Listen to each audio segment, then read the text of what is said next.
twongeye kubasuhuza abakurikiye YouTube channel yacu, tugiye kubagezaho inkuru itangaje aho muri Gasaka uruhinja rw'amezi 4 rwasanzwe mu ishyamba hamwe n'agapapa. Aho nguko ni inkuru itangaje. Umubyeyi utaramenyekana yasize umwana w'amezi 4 ku gashyamba atoragurwa n'uwihitiraga ajya mu isoko.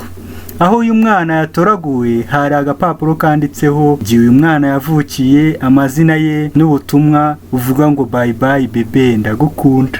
Kari kanditseho Ineza Peace Iraziera, yavutse ku itariki 19 z'ukwa gatanu 2019, afite amezi 4. Hasi ukaba ubibona handitseho bye bye baby ndagukunda. Uyu mwana yatoraguwe mu mudugudu wa Sumba, akagari ka Sumba, umurenge wa Gasaka, saa 12 z'igitondo cyo kuwa 26 Nzeri 2019. Mujawayezu Prisca, umuyobozi wungirije w'akarere ka Nyamagabe ushinzwe imibereho myiza y'abaturage, yabwiye itangazamakuru ko uyu mwana akimara gutoragurwa yahise ajyanwa ku kigo nderabuzima cya Nyamagabe. Abaganga baramusuzuma basanga nta kibazo afite.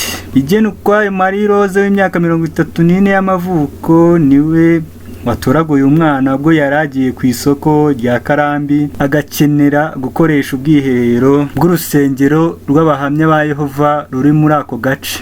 Marie Rose akimara kubona uyu mwana ngo yagize ubwoba, abanza kubyereka abo bari kumwe, maze uyu mwana bahita babanza kumujyana ku biro by'umurenge wa Gasaka, ahava ajyanwa kwa muganga. Uwasize uyu mwana yasize agapapuro kanditseho ngo Ineza Peace Iraziera, yavutse 15 z'ukwa gatanu 2019, afite amezi 4, bye bye baby ndagukunda. Vice Mayor Prisca ashima uyu mubyeyi watoraguye uyu mwana, akaniyemeza kumurera kuko yagaragaje ko afite urukundo rwa kibyeyi. Asaba ko abakobwa n'abagore muri rusange kugira urukundo. Uwatoraguye umwana yasabye leta ko igihe hajya haboneka ubufasha yajya umwunganira mu kumurera.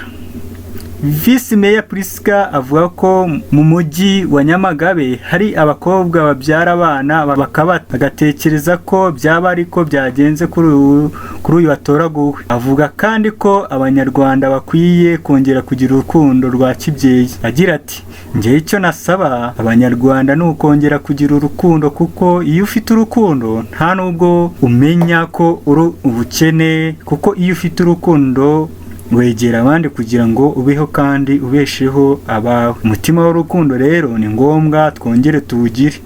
Ntushobora gukunda abandi utakunze wakuvuyemo. Ku rundi ruhande ariko ngo byanashoboka ko uyu mwana yaba yatawe n'umukozi amwibye nyirabuja kugira ngo amuteshe umutwe. Vice Mayor asaba uwaba afite amakuru yatuma nyiri uyu mwana amenyekana ko yashyikiriza abayobozi. Kaho nguko rero ababyeyi b'iki gihe batabana ku muhanda, nawe ndorera rwose uko biba byagenze. Tubararikira gukora subscribe mu gihe utari wayikora, kandi ukore na notification kugira ngo ujye ubona inkuru zacu ko tuzishyizeho.